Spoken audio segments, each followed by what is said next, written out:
pouvoir de l'intention. Qu'est-ce que l'intention? Par conséquent, pour le Dr Wendier, bien que la définition généralement acceptée de l'intention soit un but ou un objectif clairement énoncé, accompagné d'une détermination à atteindre le résultat souhaité, l'intention est bien plus que cela.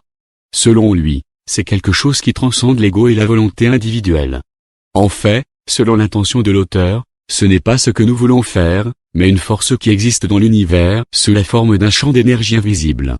Je sais que l'intention est notre force intérieure à tous.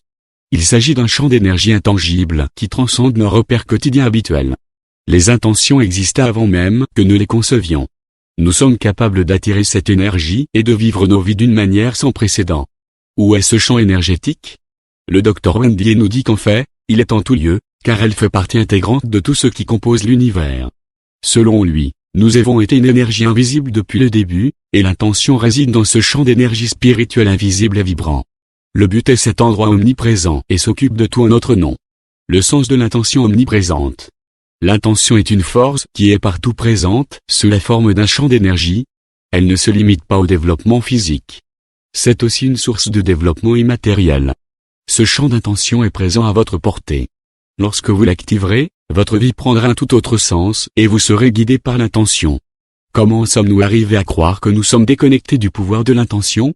Selon Dr Wendier, en laissant notre vie guidée par l'ego, nous désactivons le pouvoir de l'intention. Il nous indique alors 6 croyances au sujet de l'ego qui peuvent déterminer notre vie. Je suis ce que les autres pensent de moi. Ma réputation définit ce que je suis. Je suis ce que je possède. Mes possessions définissent qui je suis. Je suis distinct des autres. Mon corps me dit que je suis le seul. Je suis distinct de Dieu. Ma vie dépend de l'assentiment de Dieu quant à ma propre valeur. Je suis coupé de tout ce qui est manquant dans ma vie. Mon espace vital est déconnecté de mes désirs. Je suis ce que je fais. Mes accomplissements définissent qui je suis. Les 4 étapes vers le pouvoir de l'intention. Pour activer le pouvoir de l'intention, il nous faut alors prendre contact avec notre être naturel et cesser de nous identifier à notre ego. Ce processus comporte 4 étapes. La sagesse, associée à la discipline, renforce notre capacité de concentration. La discipline.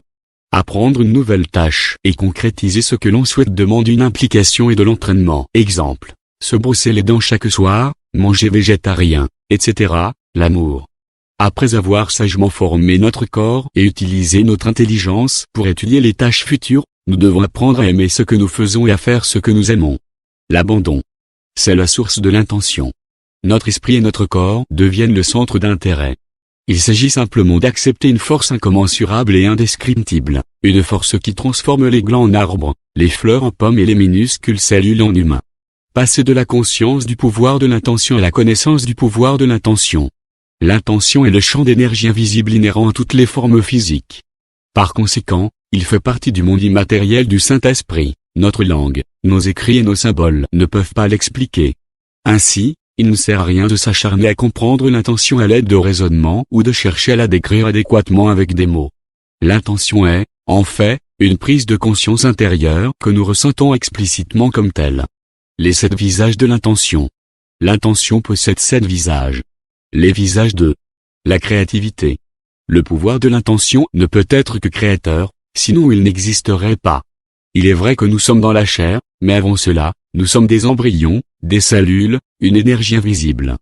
Cette énergie immatérielle contient l'intention de nous faire passer du néant à l'existence. La bonté. Toute force qui a naturellement besoin de créer et de transformer son énergie en une forme physique est destinée à être une force de bonté. Par conséquent, l'intention est une sorte d'énergie bienveillante, et elle espère que sa création s'épanouira dans la joie et le bonheur. L'amour.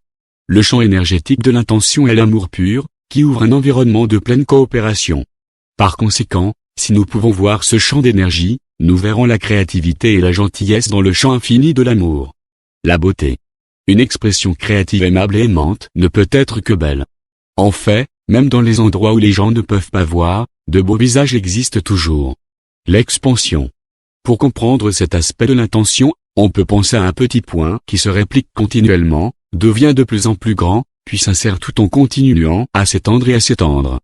C'est ainsi que le pouvoir de cette dernière se manifeste comme une expression étendue de créativité, de gentillesse, d'amour et de beauté. L'abondance est limitée. Il n'y a pas de frontières.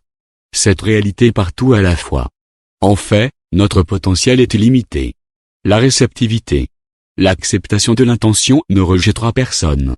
En effet, cette intention accueille tout le monde et tous les êtres vivants sans porter de jugement, et n'a jamais donné à certaines personnes plus de pouvoir que d'autres. Les idées clés du pouvoir de l'intention. Pour conclure, je résumerai justement ces suggestions pour se connecter à notre intention en dégageant cette idée à retenir, à savoir, faire comme si ou commencer par la fin. Incarner ces idées, être ce que l'on attend de l'intention, des autres et de la vie.